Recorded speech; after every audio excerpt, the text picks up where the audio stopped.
Sa usaping legal natin ngayong araw, kinatigan ng Court of Appeals ang desisyon ng Marikina Regional Trial Court Branch 273 na pumabor sa mga TV hosts na sila Tito Soto, Vic Soto at Joey De Leon o TVJ sa kasong copyright infringement at unfair competition laban sa Television and Production Exponents o TAPE Incorporated at GMA Network. Matatandaan na sinampahan ng TVJ ang TAPE at GMA7 ng copyright infringement at unfair competition sa ilalim ng Republic Act 8293 o ang Intellectual Property Code of the Philippines dahil sa paggamit ng pangalan, logo at pag-replay ng mga dating episodes ng Eat Bulaga. Sa desisyon na inilabas ng Court of Appeals, sinabi nito na may pananagutan ng TAPE para sa unfair competition at copyright infringement. Pinagbawalan ng Court of Appeals ang TAPE at GMA7 na gamitin ang titulong EB at Eat Bulaga at inutusan din nito ang Intellectual Property Office o IPOPHIL na kanselahin ang trademark registration ng TAPE para sa EB at Eat Bulaga. Sinabi ng korte na masasabing may bad faith at fraud sa pagkuha ng TAPE sa trademark ownership ng Eat Bulaga noong taong 2011 kahit pa alam nito na si Joey De Leon ang nakaisip ng nasabing pangalan. Nauna nang pinagbayad ng Marikina Regional Trial Court ang TAPE ng 3 milyong piso para sa unfair competition at copyright infringement kasama ng exemplary damages at attorney's fees. Sinabi din ng Court of Appeals na ang eksklusibong karapatan ng mga scientists, inventors, artists at gifted citizens sa kanilang intellectual property at mga likha ay dapat na maprotektahan.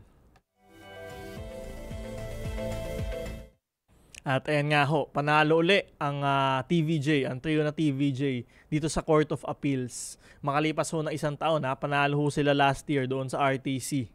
At kaya nga ho, nagamit na ho nila ulit yung pangalan na Eat Bulaga.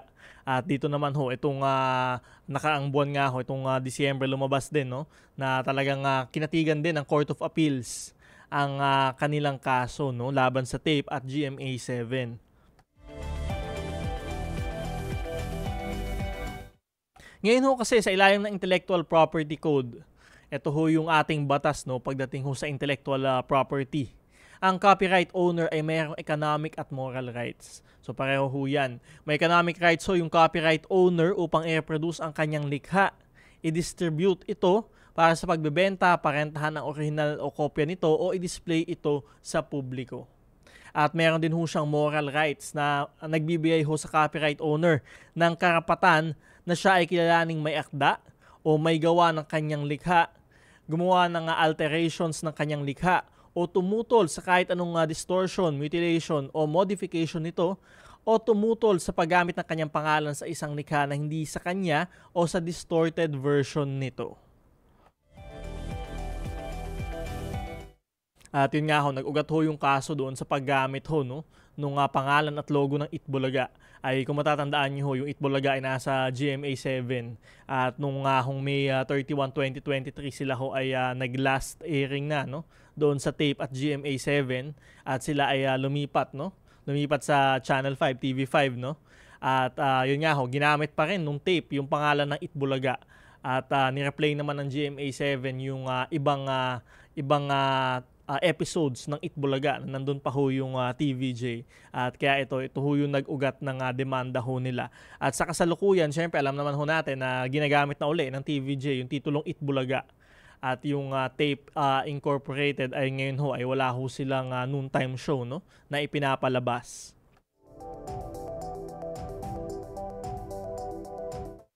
Ngayon ho, ayon sa batas, ang sinumang mapatunayan na nag-violate sa economic o moral rights ng copyright owner ay liable sa copyright infringement at maaaring mapanagot sa pamamagitan ng mga sumusunod. So una ho, yung injunction o pagpapatigil sa pag-infringe ng copyright ng may-ari nito. Yan ho yung iniutos ng korte. Tigilan na yung paggamit sa logo at pangalan ng Eat Bulaga. Ayan ho yung unang ipinag-utos at yung pag-replay sa mga dating episodes ho nito. Pangalawa, yung pagbabayad ng copyright owner ng actual, moral at exemplary damages at maging mga profits o kita ng mga taong nag-infringe sa copyright. At yung pag-deliver under oath ng mga infringing copies para sa destruction nito. So ayan ho, pinagawa na rin ho yan ng korte. Pinagbabayad yung tape at GMA7 ng 3 milyong piso in damages sa TVJ para ho dito sa kasong ito.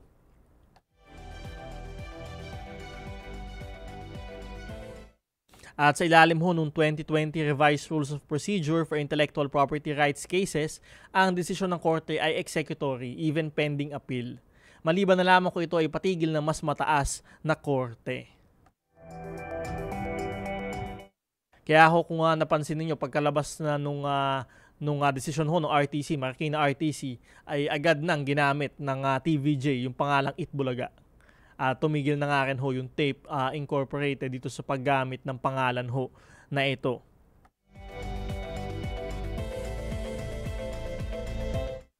At yun nga ho, tuloy-tuloy ang panalo ng TVJ sa RTC, sa IPOFIL at kinansela din ho ang trademark registration itong tape incorporated dito sa Itbulaga at EB na pangalan at mga logo.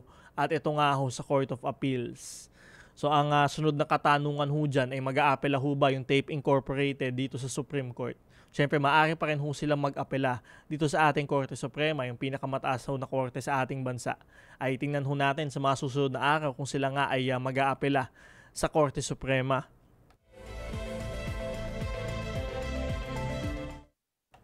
At yun nga ho, napakagandang kaso ho nito para sa isang copyright infringement, trademark registration, intellectual property. Napakagandang kaso ho nito. At madami ho tayo matututunan dito sa kasong ito. At yun nga ho, yung Tape Incorporated, pagkatapos nga ho nito ay nagkaroon naman ng noontime show, no? Pinangalanan nilang Tahanang Pinakamasaya, pero hindi rin ho ito nagtagal sa ere. At yun nga ho, hanggang sa kasalukuyan, syempre ang Itbulaga ay nasa ibang channel na nga ho. At patuloy na ginagamit na ang kanilang registered trademark.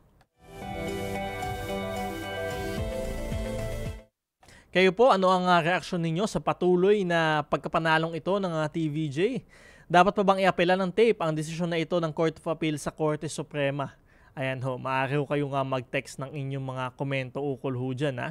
Sa pagbabalik ng usaping legal, sasagutin ko naman ang inyong mga katanungang legal. Mag-text na inyong tanong, komento o reaksyon sa ating programa sa cellphone number na 0917-626-1169, 0917-626-1169 o hanapin ang ating live stream sa Attorney Danny Galang Facebook page at sa Facebook page ng Radyo Pilipinas. Magbabalik ang usaping legal matapos lamang ng ilang paalala.